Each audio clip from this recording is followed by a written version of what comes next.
Third type of curriculum, which is generally defined in the book, is as null curriculum. Now, the null curriculum is all about the options which students don't afford to learn, or they don't have any option that they can learn these subject areas. اجازت نہیں ہے, پڑھ ہی نہیں سکتے, یا اس کی کسی level پر ان کو ضرورت ہی نہیں پڑے گی, یا اس خاص ایج لیول پر جہاں پر وہ اسکول میں ہیں شاید ان کو اس کی ضرورت نہ ہوگی. وہ تمام آئیڈیاز یا perspectives they may never know about or much less to be able to use. جب اس کی کوئی افادیت ہی نہیں ہے تو ہمیں اس لیول پر اس کورس کو پڑھانے کی کوئی ضرورت نہیں. یہ تمام چیزیں نل کریکولم میں ڈیفائن کی جاتی ہیں.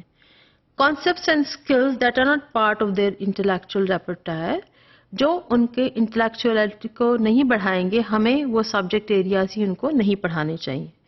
Now, null curriculum, basically, again, it is defined by the socio-cultural, political and religious barriers in any society, or all these aspects, they add to how the society defines the curriculum.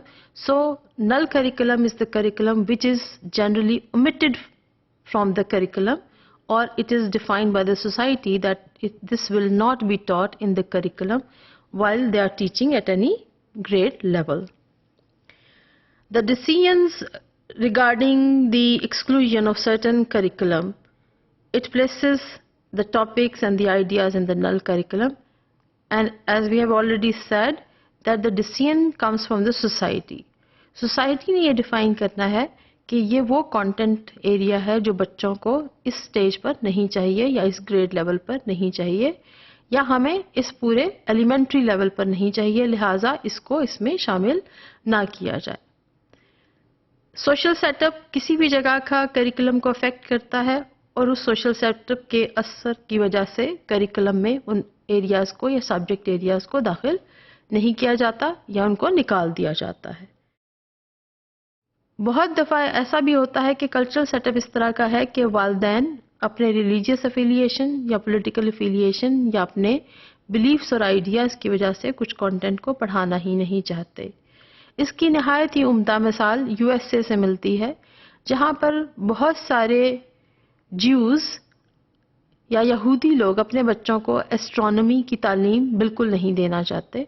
گو کہ astronomy کا subject course میں شامل ہے, لیکن ہر وہ بچہ جو conservative یہودی ہے اس کو اس کلاس سے بالکل ایگزمپٹ کر دیا جاتا ہے, یعنی اس کو پوری آزادی ہے کہ اگر ایسٹرونومی اس کے مذہب کے ساتھ کانفلکٹ کرتی ہے تو بچے کو یہ سبق بالکل نہیں پڑھانا چاہیے یا مضمون نہیں پڑھانا چاہیے.